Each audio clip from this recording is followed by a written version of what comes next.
I never imagined that the day I lost my parents would also be the day I discovered just how little I knew my brother.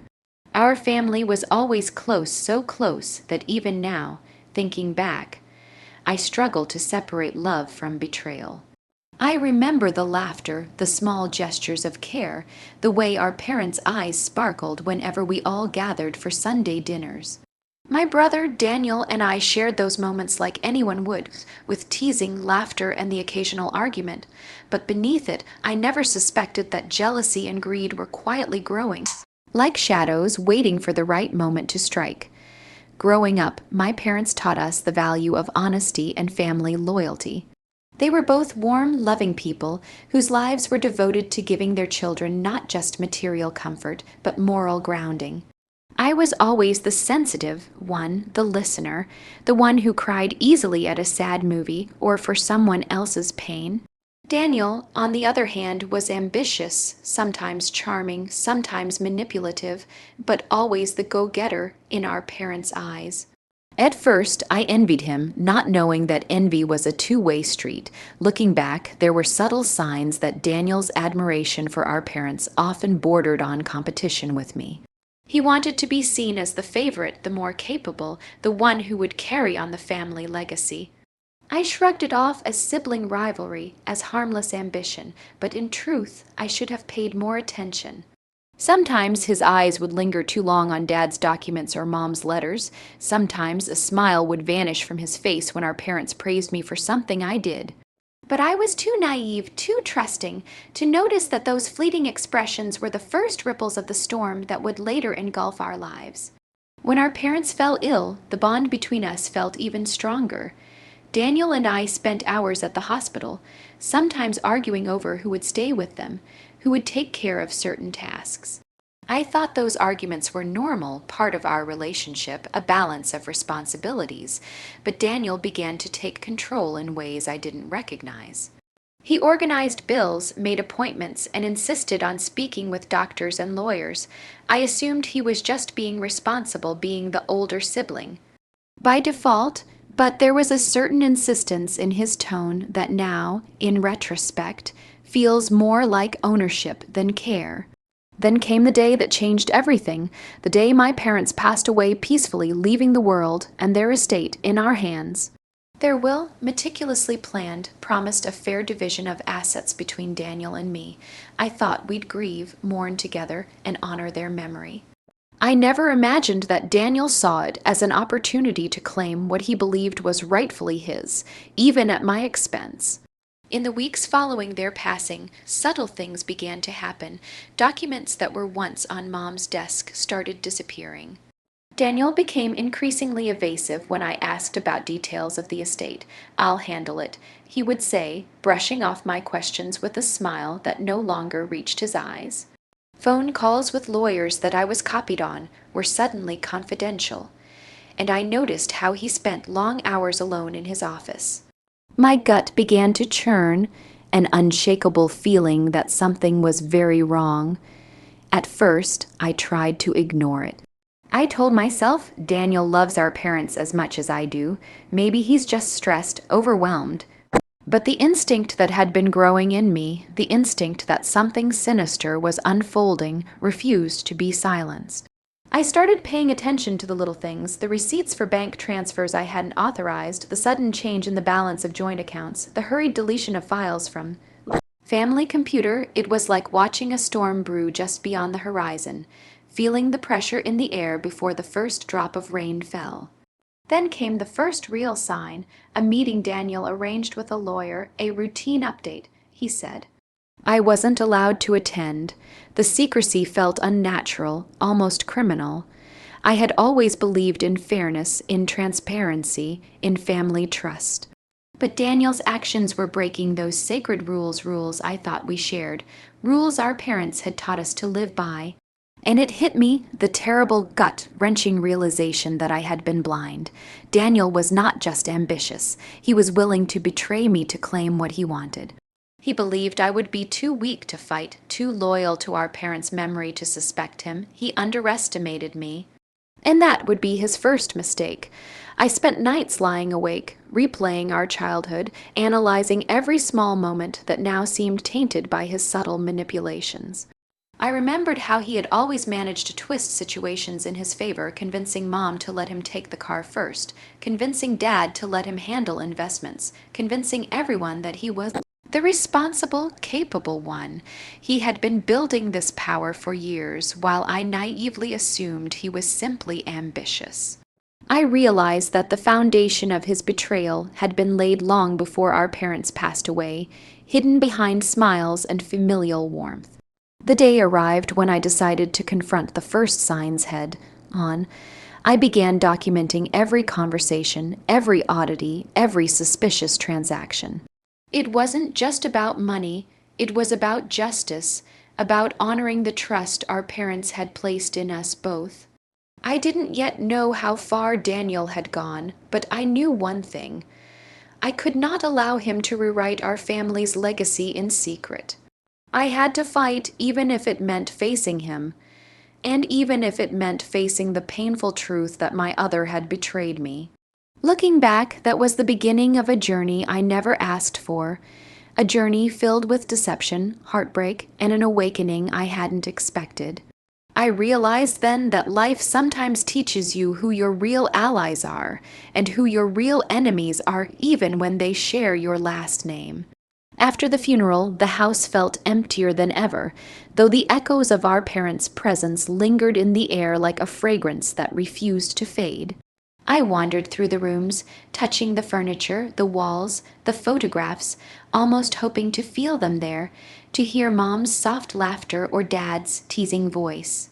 But the emptiness was oppressive, and Daniel, my brother, seemed determined to fill it with an unfamiliar, heavy silence. At first, I tried to convince myself that I was imagining things. Perhaps the grief was twisting my perception. But grief doesn't create the little, unsettling signs that prick at your instincts. I began noticing subtle things, Daniel disappearing behind closed doors, phone calls cut short whenever I approached, and the way his fingers nervously tapped the tabletop whenever I tried to ask a simple question about the estate. It started innocently enough, or so I thought, a missing document here, a rushed explanation there. "Oh, don't worry about it. I'll handle it," he said, eyes avoiding mine. At first, I accepted it. After all, he had always been more confident in managing money and paperwork. But confidence is one thing, secrecy is another, and the line between them was starting to blur. I remember the first time suspicion truly took hold. I had gone to the office to check some old bank statements, thinking it was important to reconcile everything with our parents' accounts. That's when I noticed something alarming. A set of files that had always been neatly arranged in a folder was now missing. They weren't just misplaced, they were gone completely. I asked Daniel about it. "Oh, I must have taken them to the lawyer," he said casually, with that practiced ease that now made my skin crawl. "I'll bring them back later," but later never came. Days passed. I called the lawyer myself to follow up, only to be met with a cryptic response. Daniel handled everything. "We can't disclose details without his approval." Something inside me tightened. The knot of suspicion that had been forming in my stomach now became a constricting weight. Daniel was no longer just secretive, he was controlling, and the control felt deliberate. Every instinct screamed at me that he was hiding something, but what, and how far had he gone? I began retracing my steps, replaying memories of the past few months. The hospital visits, the late night discussions, the way he always seemed to know exactly which documents to retrieve or which accounts to check. I remembered the small arguments we had as children, the way he always insisted he was better at handling things. At the time, I had laughed it off as typical sibling pride, but now, in the eerie quiet of our parents' house, it looked like preparation, like training for this very moment. Then came the phone calls. I started noticing the patterns. Daniel would answer calls and immediately step into another room, lowering his voice to a whisper, often laughing quietly at something I couldn't hear. Sometimes the line would go dead the moment I picked up the phone next to him, It wasn't just behavior, it was strategy, and it terrified me. The more I observed, the more I realized that I was dealing with someone who had been planning this for a long time. I tried to confront him gently at first, hoping I was mistaken. "Daniel, can we go over the estate details together?" I asked one afternoon, attempting to keep my voice calm. He smiled, but it was cold, calculated. "Don't worry, everything's under control. You just focus on, keeping the house in order. The rest is my responsibility." I wanted to trust him, I truly did, but something about the way he said it, his subtle smirk, the deliberate avoidance of my eyes, made my heart sink. It was the look of someone who already knew he had the upper hand, who assumed I would never challenge him. I couldn't sleep that night. Every time I closed my eyes, I replayed the interactions in my head, analyzing every word, every gesture, every small detail I had once dismissed. A photograph on the mantel caught my attention, a picture of Daniel holding Dad's hand, smiling, seemingly innocent. But in my mind, it transformed into something sinister, a symbol of manipulation rather than love. I felt a growing sense of urgency, the need to uncover the truth before it was too late. I began keeping notes, recording my observations, saving every email, every suspicious receipt, every missed phone call. The evidence was subtle at first, almost trivial: a dinner receipt that didn't match what he claimed, a contract signed in a hurry, a withdrawn sum from an account I didn't know existed. But together, these little pieces formed a pattern, and the pattern was damning. Flashbacks of our childhood kept surfacing. I remembered how Daniel would always insist on choosing which chores to do, which rewards he would accept, and how he subtly ensured that he was the one recognized for success. I had laughed at his ambition, applauded it even, thinking it harmless. But now I have realized ambition without boundaries can turn into something dangerous, something that blinds a person to morality and family loyalty. One evening, I overheard him speaking on the phone in a low, urgent tone. Though I couldn't catch every word, phrases like "redirect the assets" and "ensure no one questions" made my blood run cold. My suspicions were no longer doubts, they were horrifying realities. Daniel was orchestrating something that would leave me powerless if I didn't act. I confronted him again, this time with a firmer tone, my voice trembling with a mix of fear and rage. "Daniel, I know something's going on. What are you hiding?" He looked at me with that same calculated calm. "You're imagining things," he said smoothly, the epitome of innocence. "Why would you ever think I'd do anything behind your back? Everything is fine, really." But his words no longer fooled me. The confidence, the charm, the casual dismissal, it was a mask. Behind it, I could feel the cold edge of deceit. I realized then that I was not just fighting for inheritance. I was fighting for the truth, for justice, and for the memory of our parents who had trusted both of us equally. The next days were a blur of careful observation. I noticed how he avoided signing certain documents in front of me, how he insisted on private meetings with the family lawyer, and how he subtly controlled what other relatives saw or heard. He was creating a reality where I would have no access, no say, no knowledge. He was, piece by piece, rewriting our family's story, and I was determined to stop it. In moments of quiet, I reflected on our parents' values, their insistence on honesty, fairness, and family loyalty. I remembered Mom's gentle voice saying, "Trust is fragile. Once broken, it can never be fully repaired." I realized she had been warning me indirectly all along. Daniel had broken that trust even before our parents had passed. By now, my life was consumed by suspicion. Every interaction with Daniel was like walking a tightrope, careful not to reveal that I was aware of his schemes. I began secretly copying files, photographing documents, and keeping logs of unusual transactions. I didn't yet know the full extent of what he had done, but I was preparing myself, sharpening my tools for the confrontation that I knew was inevitable. The turning point came when I stumbled across a folder of legal papers hidden in a drawer he thought I would never open. The documents detailed accounts and assets I had never known existed, all redirected under his name. My hands shook as I held the papers, the magnitude of his betrayal crashing over me like a wave. My brother, the man I had trusted, had taken control of our parents' entire inheritance, thinking I would be too weak, too sentimental, or too naive to challenge him. For the first time, I felt the full weight of betrayal. It wasn't just about money. It was about trust, about family, about the sanctity of promises made by those we love. And in that moment, a fire ignited inside me, a determination not to let Daniel succeed, not to let him erase the fairness and love our parents had intended.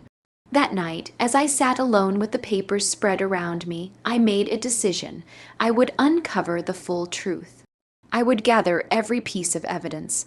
I would find an ally who could help me navigate this treachery. And when the time came, Daniel would not get away with what he had done. Suspicion had grown into certainty. And certainty had forged a resolve stronger than any fear, stronger than grief, stronger than the icy shadow of betrayal itself. The night I discovered the hidden folder of legal papers felt like the moment the ground beneath me split open. I had expected some deceit, some manipulation, but the truth was far worse than I could have imagined. Daniel had gone far beyond mere secrecy. He had orchestrated a complete takeover of our parents' inheritance. Every asset, every account, every investment had been redirected under his control. He had thought naively that I would never notice. At first, I couldn't breathe. My hands shook as I held the papers, scanning line after line of transfers, account numbers, and legal maneuvers that I didn't even know existed. Daniel had rewritten the narrative of our family wealth behind my back. He had manipulated the legal system, used our parents' trust, and carefully positioned himself as the sole beneficiary in almost flawless ways. I sank into a chair, my mind racing, my heart pounding with disbelief and rage. How could he do this? How could someone I had shared a childhood with, someone I had loved and trusted, betray me so completely? The thought of it made my stomach churn. Every memory of our family, every laugh, every shared meal now felt tainted by the shadow of his deceit. As the initial shock began to fade, raw emotions surged through me. Grief, anger, betrayal, and a strange, steely determination. I remembered our parents, their warmth, their insistence on fairness and honesty, their unwavering love. I realized that Daniel's actions were not just a betrayal of me. They were a betrayal of everything they had stood for. He had defiled their legacy, and I couldn't allow that. The following days were a blur of tension and anxiety. I confronted him indirectly, testing his reactions, observing his behavior, and trying to gauge just how far he had gone. Each casual smile, each deflection, each carefully phrased sentence reinforced the horrifying reality. He had indeed taken everything. And worse, he believed I was powerless to stop him. One afternoon, I sat in the family library, poring over every document I could find. Bank statements, trust deeds, legal filings, contracts with investment firms. Each paper told the same story. Daniel had systematically moved assets, changed beneficiary details, and created legal structures that made it appear legitimate. It was meticulous, almost impressive, if it weren't so cruel. As I dug deeper, I realized something even more disturbing. He had manipulated some family members as well. Aunts, uncles, even distant cousins had been convinced through lies, charm, or intimidation that Daniel's handling of the inheritance was not only correct but necessary. It was a network of deception that reached further than I had initially imagined. The emotional weight of discovery was crushing. I found myself crying in solitude, grief mingled with rage. I remembered our parents' faces, their trust in both of us, and how Daniel had shattered that trust. Every laugh I had shared with him as a child, every secret we had confided in one another, every moment I had believed in our bond, it all seemed like a lie now. I began to plan methodically. I knew I couldn't confront him without evidence. I couldn't rely on emotions alone. I documented everything meticulously, photographing contracts, logging transfers, and noting any inconsistencies. Each piece of proof was another brick in the wall I was building for justice. Then came the first confrontation. I approached him cautiously, trying to mask my growing fury with calm. "Daniel," I said, voice steady despite the storm inside me, "we need to talk about the inheritance." He looked at me, eyes glinting with something I hadn't seen before: confidence, arrogance, and a touch of mockery. "What about it?" he asked casually, as though discussing a mundane chore. I took a deep breath. "I've seen some documents, Daniel, some transfers and accounts. I don't understand why these were handled without my knowledge." He laughed softly, a sound that once would have comforted me, but now made my skin crawl. "Handled without your knowledge? You're imagining things. I've always managed these things better than you could. You should be grateful someone capable is in charge." I felt my hands clench into fists. "Daniel, this isn't about capability. It's about honesty. You've manipulated everything behind my back. You've taken control of our parents' assets without consent. You've betrayed everything they taught us." For the first time, I saw a flicker of unease in his eyes, but it was fleeting. He composed himself quickly, brushing off my words with a smirk. "You're overreacting, really. Everything I've done is legal. I've protected the assets, ensured nothing is lost. You're being emotional. You always were the emotional one." His words cut deep, but they also fueled my resolve. I realized then that Daniel had underestimated me. He had assumed that my loyalty, my grief, my trust in family would prevent me from seeing the truth. He had believed that I was too weak to fight back. He was wrong. Over the next few weeks, I worked tirelessly, gathering more evidence and seeking counsel. I discreetly contacted lawyers who specialized in estate disputes, people who had experience with manipulation and fraud within families. I explained the situation without revealing the full depth of my anger, focusing instead on the facts: accounts transferred without consent, documents forged, assets redirected illegally. I also started reaching out to other family members carefully without revealing everything. Some were shocked, others were hesitant to believe it. I could feel the tension building, the lines of loyalty and fear drawing clear boundaries. Daniel had isolated me, yes, but the truth had a way of finding allies. Slowly, I began to see cracks in his network. Each day brought a mix of dread and determination. I felt the weight of grief pressing on me, but also the sharp edge of purpose. I couldn't undo the betrayal, but I could expose it, and I could fight for what was rightfully ours. Every document I examined, every conversation I logged, every piece of evidence I secured brought me closer to confronting him with undeniable proof. One night, exhausted and emotionally drained, I reviewed the folder again. My eyes fell on a single transfer that shocked me more than anything else. Daniel had moved nearly half of our parents' savings into a personal account abroad. It was bold, audacious, and completely illegal. He had calculated everything with precision, assuming no one would discover it until it was too late. That night, I couldn't sleep. I lay awake, thinking about Daniel's face, the casual arrogance, the smirk that once seemed harmless but now felt like a threat. I remembered every childhood memory, every shared laugh, every moment I had trusted him. And I realized that my brother, the man I had known all my life, had become a stranger who had betrayed family, trust, and morality itself. But with that realization came clarity. I would not be a passive victim. I would not allow Daniel to rewrite the legacy of our parents, to steal what was rightfully mine, to evade accountability.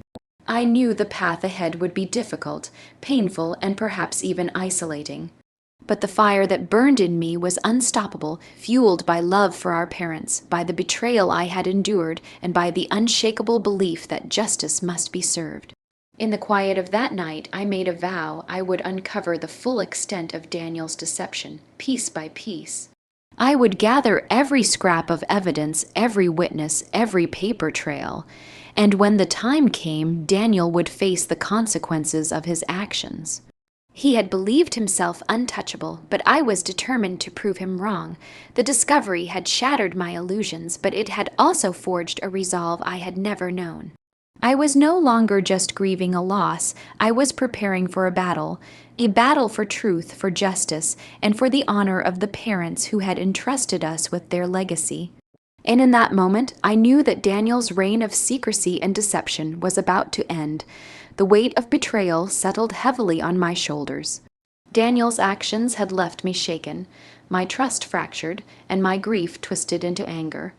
But beneath the turmoil, a fire had begun to burn, a quiet, unwavering determination to reclaim what was ours and honor our parents' legacy. Still, the path forward was anything but clear. I was facing my brother, someone I had loved, grown up with, and shared countless memories with, yet who had proven capable of deception and greed beyond measure. For days I wandered through the house, staring at the photographs lining the walls. Mom's gentle smile, Dad's reassuring presence, each image now felt like a silent judge, reminding me of the responsibility I bore. They had trusted both Daniel and me equally, and Daniel had broken that trust. How could I restore it? Could I even confront him without destroying what remained of our family? The questions swirled endlessly in my mind, keeping me awake at night. I wondered if it was worth the fight.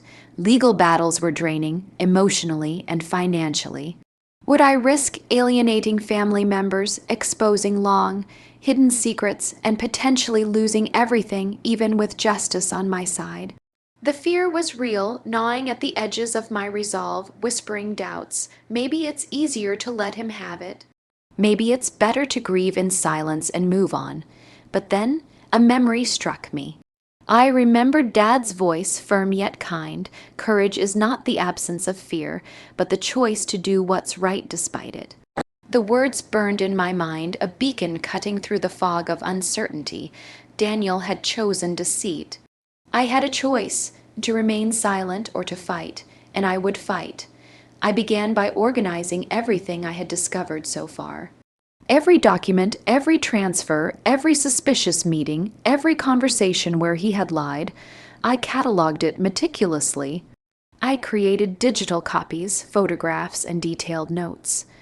I wasn't going to leave anything to chance. Each piece of evidence was a brick in the wall I was building to expose him. The next step was finding allies. I needed someone who understood the law, someone who would believe me and help me navigate the treacherous waters of family betrayal. I reached out to a lawyer with experience in estate disputes and fraud. I explained the situation carefully, presenting the evidence I had collected. The lawyer's eyes widened as he examined the documents, nodding gravely. "This is extensive," he said. "He's tried to cover his tracks thoroughly, but there are gaps. With careful strategy, we can challenge this. But you must be prepared. He will fight back, and he will try to discredit you." His words were both terrifying and encouraging. I realized that the struggle ahead would not only be against Daniel, but against the fear of exposing family secrets and the potential judgment of relatives who might side with him. But I also knew that inaction was not an option. Daniel had assumed I would be passive, that I would grieve quietly while he took everything. I would not allow that to happen. Emotionally, the days were grueling. I wrestled with doubt and guilt. Every night I would lie awake, replaying memories of Daniel from our childhood. I remembered our arguments, our shared laughter, and the late-night talks we once had. The contrast between who he had been and who he had become was jarring, almost surreal. Was this the brother I had grown up with, or had he been hiding this side of himself all along? The thought was almost unbearable, but grief and anger alone were not enough.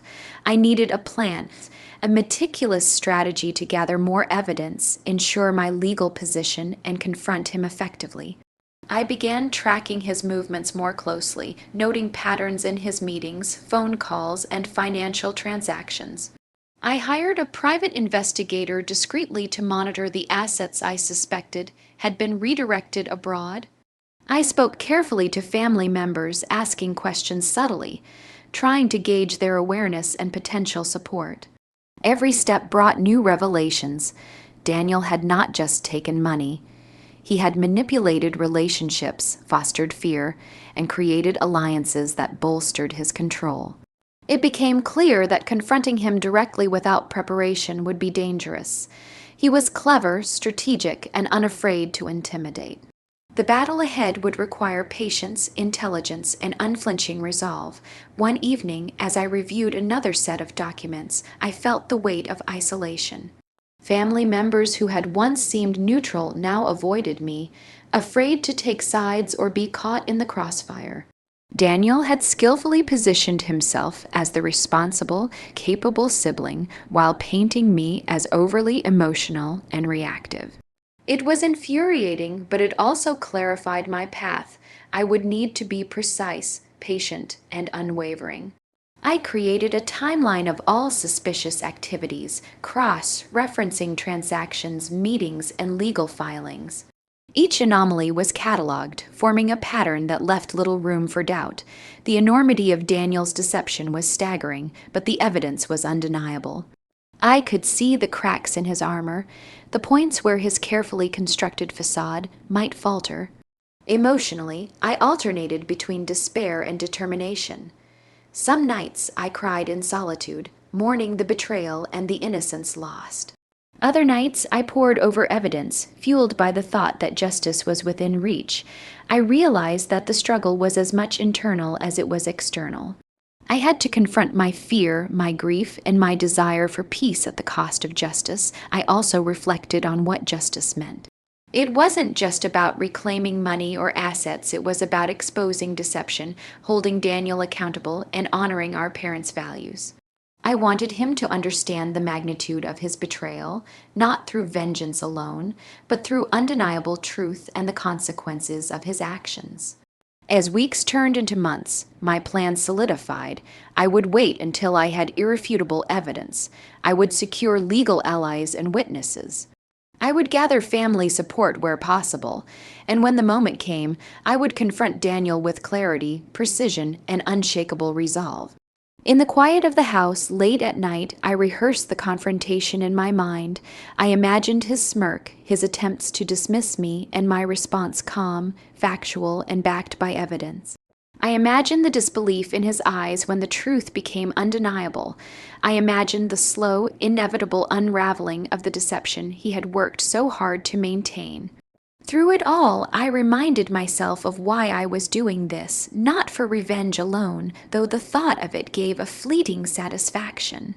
Not for pride or recognition, but for the parents who had trusted both of us equally, for the values they had instilled, and for the belief that fairness and truth must prevail, even in the face of betrayal.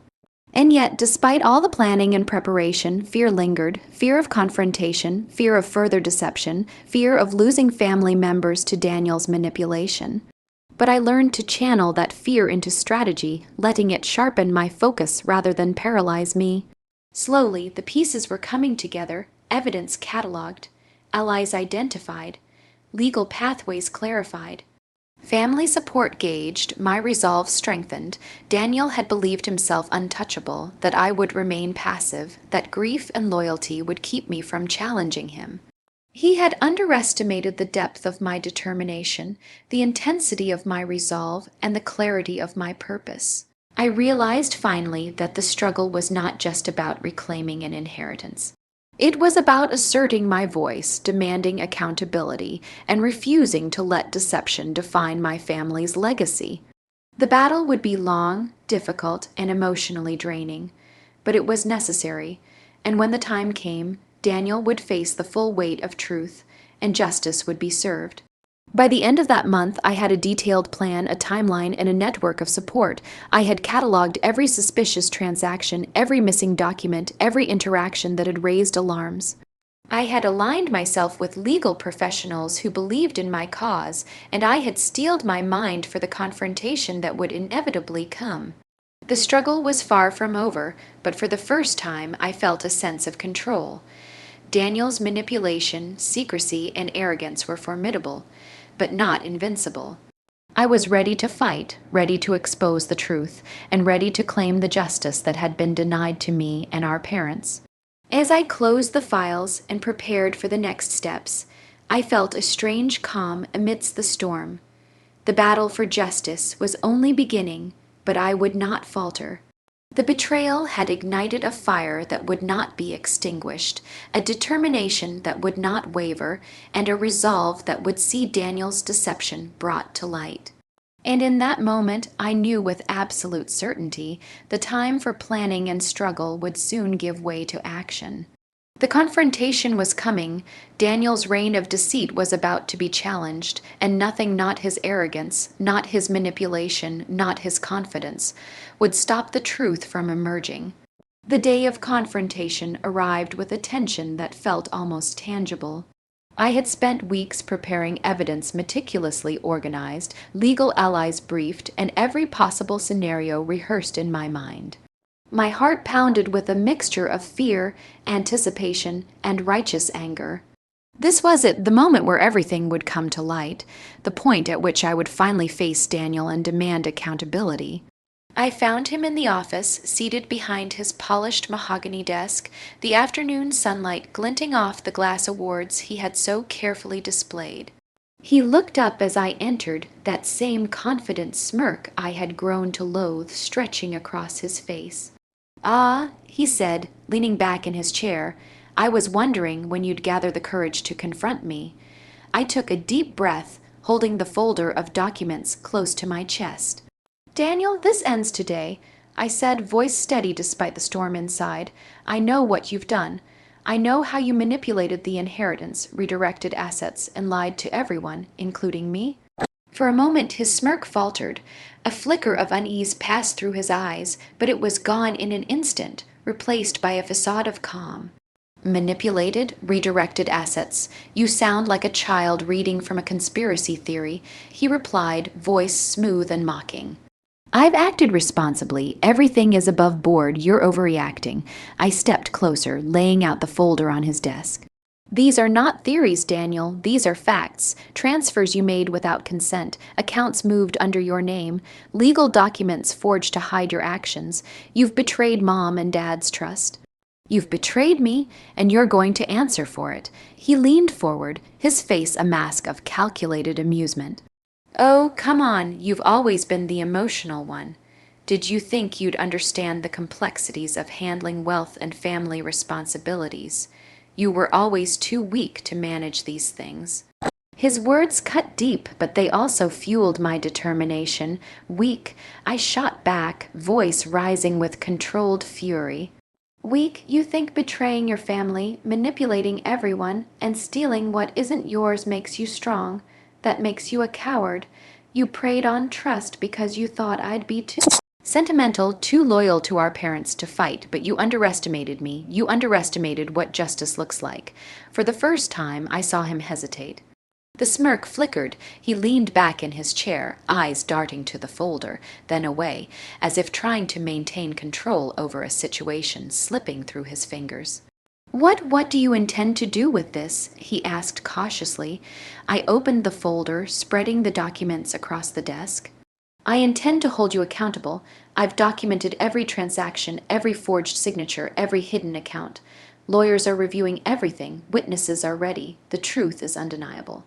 You've built your empire on lies, and it's about to collapse." His composure wavered, a rare crack appearing in the armor of arrogance he had worn for so long. You can't do this. You're overstepping. Family should stay out of legal matters," he said, voice tight, defensive. I leaned in, letting my voice carry the weight of every betrayed moment, every stolen memory, every ounce of grief and anger. Family is not a license to steal. Family is not a shield for greed. You broke the trust that binds us. You turned our parents' legacy into your playground, and now you will face the consequences. You will not walk away unchallenged." The room was silent for a long moment. Daniel's eyes flicked between the documents and me, the realization dawning that the battle he had assumed he'd win easily was now in jeopardy. You think you can take me down?" he whispered almost incredulously. "I don't think," I replied, voice calm but icy. "I know, and I will. The truth is clear and the evidence is irrefutable. You've been playing a dangerous game, Daniel, but every move you made has been documented. Every lie will be exposed. Every account redirected will be reclaimed." His smirk was gone now, replaced by a thin line of tension. He leaned forward, voice dropping to a harsh whisper. You'll regret this. You have no idea what you're getting into. The family will be divided. People will turn against you. Are you ready to destroy everything? I met his gaze without flinching. I am ready to do what is right. I am ready to fight for the truth. I am ready to honor Mom and Dad's legacy. If exposing your lies and reclaiming what is ours means facing challenges, then so be it.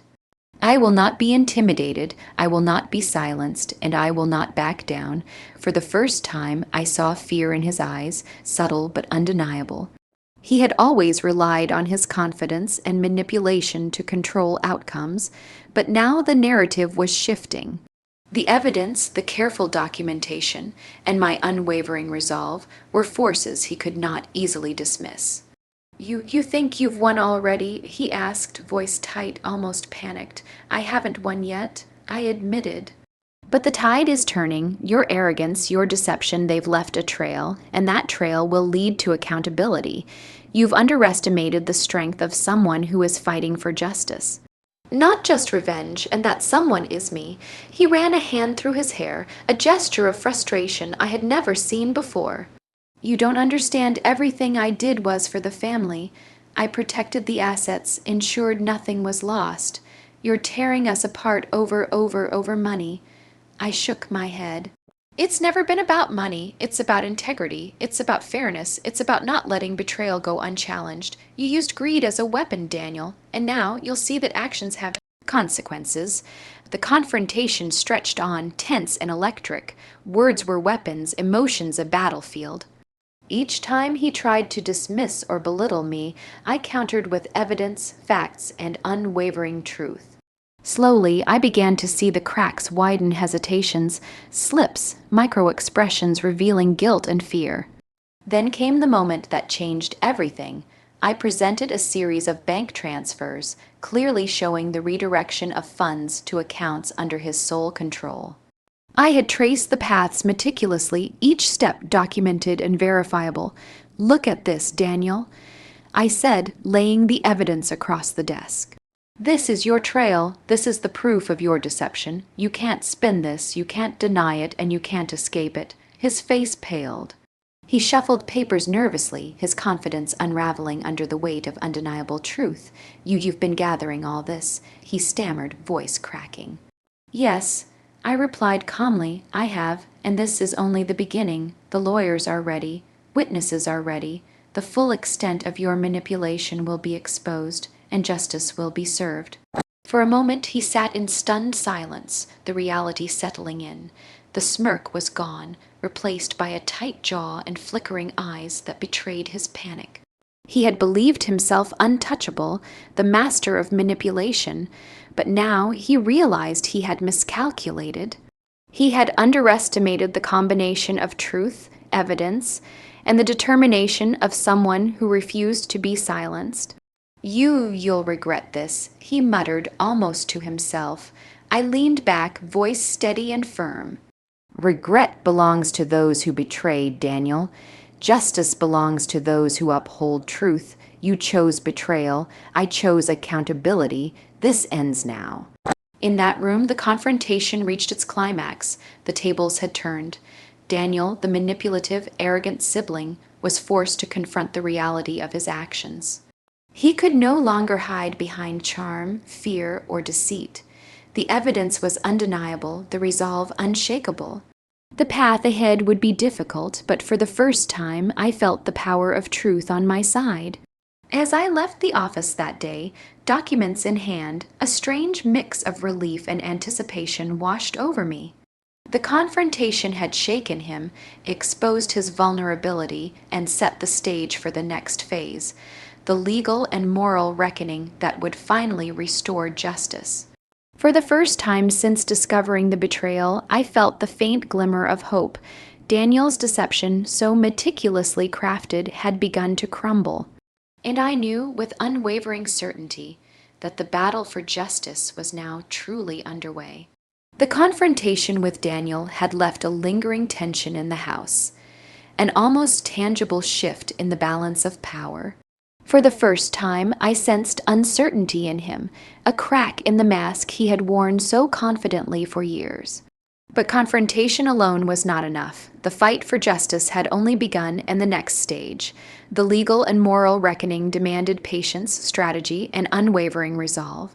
The following morning, I met with the lawyer who had guided me through the preliminary preparations. "Everything is ready," he said, reviewing the documents I had collected. "The evidence is solid, the witnesses are prepared, the key will be presenting the case without emotional overreach so that the truth is undeniable. Daniel will try to discredit you, but documentation we have leaves little room for doubt." Hearing those words brought a mixture of relief and anxiety. Relief because the foundation of justice was secure, anxiety because the battle was still ahead. I realized that this was not just a legal fight, but a test of endurance, patience, and moral clarity. The next weeks would demand every ounce of my strength. The legal process began quietly at first, with filings and notices, mediations, and procedural reviews. Daniel tried to maintain his composure, continuing to project confidence to anyone who would listen. But I noticed the subtle changes, the forced smiles, the moments of hesitation, the over-explained reassurances to relatives who had once blindly trusted him. The facade was weakening. Court dates followed, each session a meticulous dance of facts, evidence, and strategy. I watched as Daniel's lawyers attempted to dismiss the claims, to paint me as emotional and reactive. They suggested that I lacked comprehension of the complexities he had managed, implying that his actions were benevolent, necessary even. But the documents we had compiled spoke louder than any argument. Every transfer, every hidden account, every forged signature formed a trail of deceit that could not be ignored. Witnesses came forward, family members who had been hesitant at first, now emboldened by the clarity of the evidence. One by one, they recounted interactions with Daniel that revealed his manipulation, his secrecy, and his disregard for fairness. Each testimony added weight, a cumulative force that left no room for doubt. Daniel's confident veneer began to crumble. The emotional toll was immense. Sitting through testimony, listening to the recounting of events I had once hoped would remain private, was exhausting. Grief, anger, and betrayal mingled with a cautious hope. I realized that justice is never purely rational.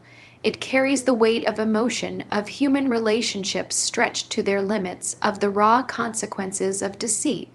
In private moments, I reflected on what was happening. Daniel had assumed that family loyalty would protect him, that fear and sentimentality would keep me passive. He had underestimated the power of truth, the persistence of justice, and the determination of someone who refuses to be silenced. Every piece of evidence, every witness statement, every meticulous record I had kept was a testament to the principle that integrity matters more than convenience, and fairness more than fear. One pivotal moment in the legal proceedings changed the trajectory of the case. The accountant who had worked with our parents for decades testified, providing clear documentation of Daniel's manipulations. He explained how transfers had been altered, accounts redirected, and beneficiaries changed without consent. The precision and credibility of his testimony left little room for argument. For the first time, I saw the shift in the courtroom, the subtle acknowledgement that Daniel's carefully constructed story was unraveling. Daniel's reaction was telling. His confidence faltered, his arguments became defensive, and the cracks in his composure widened with each revelation. I realized then that justice was not merely a theoretical concept. It was unfolding in real time. The truth was asserting itself, and Daniel's deception was being exposed before everyone who mattered. Outside the courtroom, I faced the ripple effects. Some family members who had previously sided with Daniel began to approach me, expressing support and relief that the truth was emerging. Others remained distant, unsure of where loyalty should lie. The household itself felt different, charged with the tension of accountability and the weight of long hidden secrets now surfacing. Through it all, I remained focused on the principle that had guided me from the moment of discovery. Justice is not about revenge, but about restoring balance and honoring integrity. Every interaction, every statement, every piece of evidence was filtered through that lens, I refused to be distracted by anger or the temptation for personal retaliation. This was about fairness, truth, and the legacy of our parents. The climax of the legal process came during a court hearing where the culmination of evidence, testimony, and strategy was presented. The judge, after reviewing the documents and listening to the detailed arguments, expressed grave concern over the extent of Daniel's deception. The transfers, the hidden accounts, and the manipulations were deemed significant violations, and the court ordered restitution and partial reversal of the assets to ensure fair distribution. Daniel's reaction was a mixture of disbelief, frustration, and the faintest trace of fear. He realized that the battle he had assumed would be easy was now lost. The confidence that had carried him for so long was replaced with the stark reality of accountability. The carefully crafted narrative he had relied on for years had collapsed under the weight of truth. Emotionally, the victory was bittersweet. While justice had been served, the process had exposed deep fractures in the family. Relationships that had once seemed unshakable were now strained, some perhaps permanently. Yet, amidst the sorrow and the lingering tension, there was a sense of closure, a sense that truth had prevailed and that the betrayal could no longer be hidden or ignored. In private moments, I allowed myself to reflect. I thought of our parents, their trust, their values, and the lessons they had imparted. I felt a mixture of sorrow for what was lost and pride in the integrity that had guided me through the ordeal. I realized that justice is rarely simple, and the path to it often carries emotional and personal cost. But it is worth every struggle when the outcome restores balance, integrity, and fairness. Family gatherings were now quieter, more cautious. Daniel, stripped of his unchecked authority, avoided confrontation, his confidence replaced by wariness. Other relatives, witnessing the unfolding of events, began to recognize the gravity of his actions. Conversations were measured, and interactions were tinged with the awareness that betrayal had been uncovered and that accountability had been demanded. I also reflected on my journey through this process. The grief, anger, and doubt had been overwhelming at times, yet they had shaped my resolve, sharpened my focus, and clarified my principles. I had learned that strength is not measured by physical dominance or control, but by the courage to confront deception, the patience to gather evidence, and the perseverance to pursue justice even when the path is difficult and lonely. In the weeks following the legal resolution, life began to regain a semblance of normalcy. Assets were redistributed according to fairness, and Daniel's manipulation was publicly acknowledged. While some wounds remained, the restoration of integrity brought a sense of relief and vindication. The shadow of betrayal had not been entirely erased, but the light of truth now shone through, providing clarity, closure, and a foundation for rebuilding trust where possible. Through the process, I realized that justice is not merely punitive. It is restorative, a means to correct wrongs, honor principles, and ensure that deception does not prevail unchecked. By standing firm, documenting every detail, and refusing to be intimidated, I had not only reclaimed what was ours, but had also affirmed the enduring value of integrity, honesty, and courage. In quiet reflection, I acknowledged the emotional toll, the strain on relationships, and the long nights of doubt and fear. Yet, I also recognized the resilience that had emerged, the clarity of purpose that had guided me, and the unwavering commitment to truth that had carried me through. The struggle had been immense, but the outcome, justice, accountability, and restored integrity, was worth every sacrifice. By the end of the legal proceedings, Daniel had lost credibility, control, and a portion of the inheritance he had sought to monopolize. The family was divided, yes, but the truth had been revealed, lies had been exposed, deception confronted, and the values our parents had instilled were honored. I had found my voice, asserted my rights, and ensured that betrayal would not go unchallenged. As I looked back on the journey, I realized that the fallout, while painful, had forged a deeper understanding of justice, integrity, and personal strength. I had learned that betrayal can be confronted, that truth can prevail, and that courage is defined not by fearlessness, but by the decision to act despite fear. And in that moment, I knew that the struggle, the confrontation, and the pursuit of justice had not been in vain.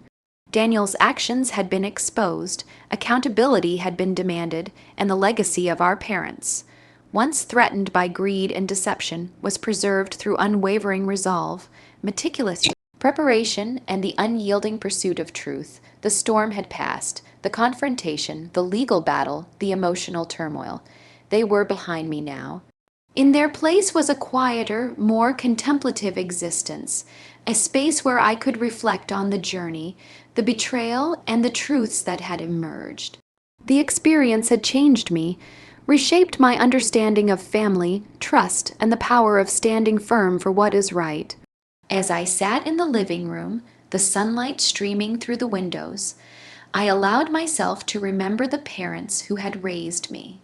Mom's warmth, her unwavering kindness, her insistence on fairness, Dad's wisdom, his steady guidance, his belief in integrity above all else.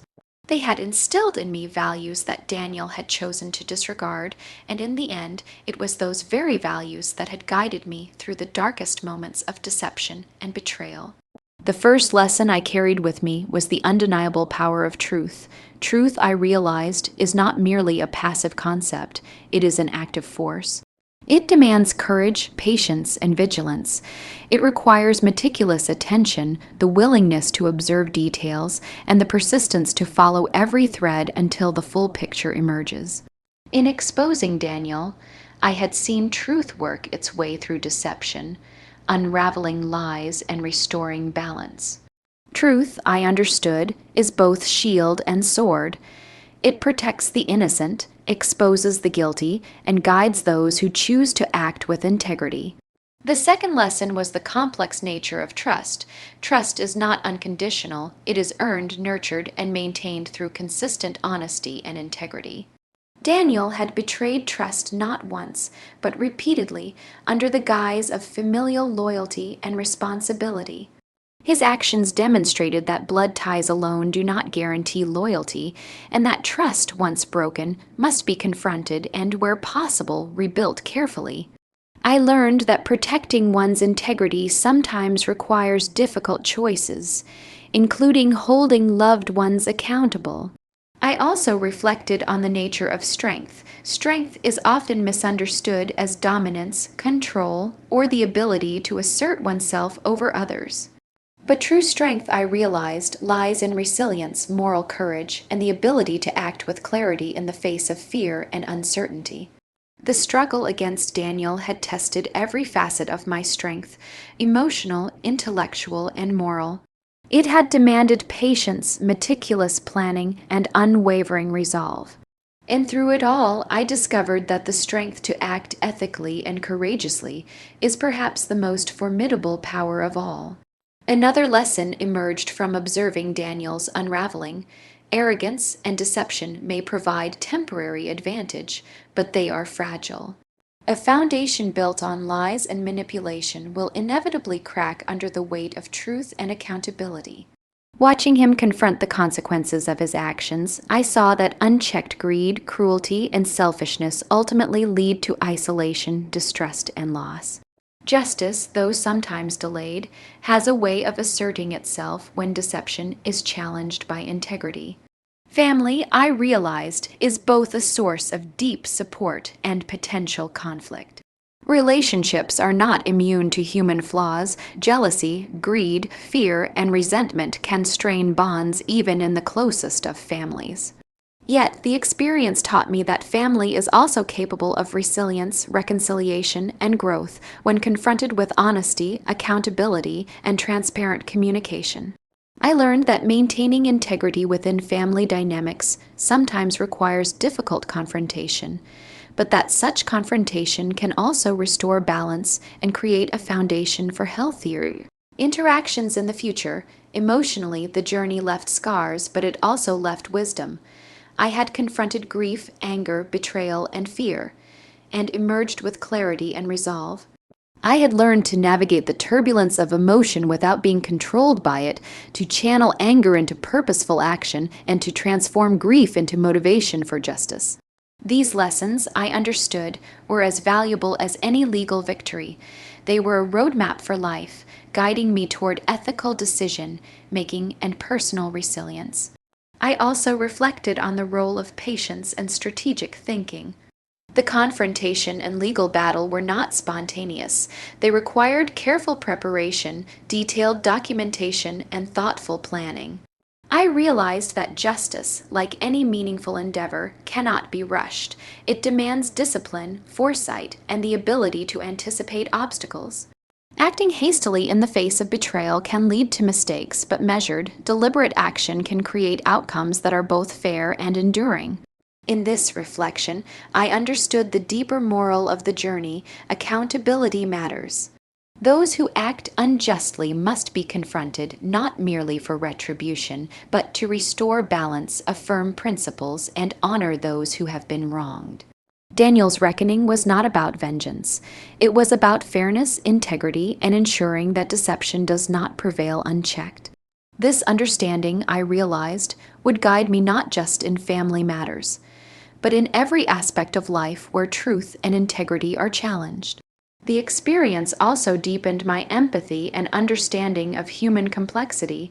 People are capable of both great love and deep betrayal. Daniel had been my brother, my companion in childhood, and yet capable of actions that seemed almost unthinkable.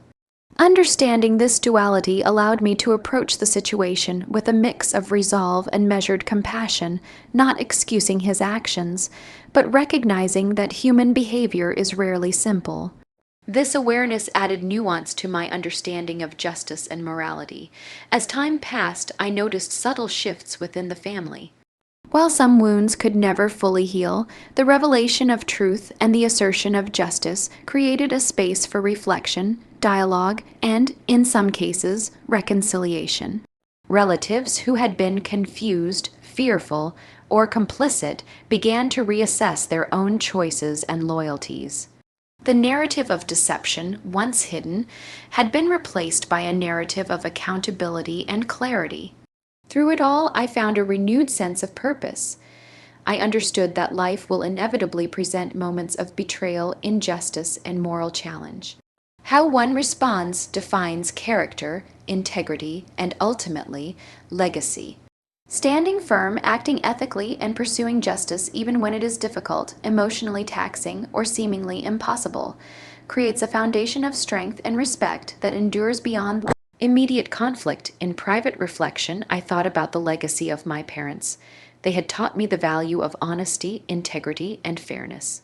Daniel had attempted to subvert those values, but in confronting him, I honored the principles they had instilled. Justice was not simply about reclaiming assets, it was about preserving the moral foundation they had built, demonstrating that principles are stronger than greed, and that integrity can prevail even in the face of betrayal. The final lesson, perhaps the most profound, was about self-worth. For too long, I had doubted my ability to stand against deception, to confront betrayal, to assert my rights. The journey revealed that courage, preparation, and unwavering adherence to truth create power beyond what arrogance and manipulation can achieve. I learned that every individual possesses the ability to demand accountability, protect integrity, and assert justice, if they are willing to act decisively, patiently, and ethically. Looking back on the entire ordeal, I recognize that the pain of betrayal, the stress of confrontation, and the uncertainty of legal battles were all part of a transformative journey. I had emerged stronger, wiser, and more resilient. I had learned that trust must be earned, that integrity matters above convenience, and that standing firm in the face of deception is a defining act of courage. As I concluded my reflections, I felt a profound sense of closure. The inheritance had been restored where possible, Daniel had faced accountability, and the principles of fairness and truth had been upheld. While the family dynamic had been forever altered, a new clarity had emerged, one that allowed for reflection, learning, and a foundation for healthier interactions moving forward. In sharing this story, I hope to convey a message that resonates beyond my personal experience. Life will challenge us with betrayal, injustice, and difficult choices. But courage, preparation, and unwavering adherence to truth can overcome deceit. Integrity, patience, and resilience are more powerful than manipulation, greed, or arrogance. And even in the face of profound betrayal, justice, though hard, one is attainable. Ultimately, I realize that blood alone does not define family, nor loyalty guarantees protection. Trust must be nurtured, honesty must be upheld, and courage must be exercised. The journey had tested me, reshaped me, and strengthened my resolve. And through it all, I had learned that the pursuit of justice, guided by truth and integrity, is always worth the struggle. As I closed the final folder, I felt a sense of peace, a peace born not from revenge, but from the knowledge that I had acted with clarity, honor, and courage. Daniel's deception had been exposed, the legacy of our parents preserved, and the lessons of trust, integrity, and resilience firmly imprinted upon my heart. In the end, the story is not merely about betrayal or inheritance. It is about the power of truth, the necessity of courage, and the enduring strength of principles that guide us through life's most challenging trials. And as I move forward, I carry these lessons with me, a testament to the enduring power of justice, integrity, and the human spirit. Thank you for joining me today. If you want more emotional storytelling and life lessons, click here and explore our channel.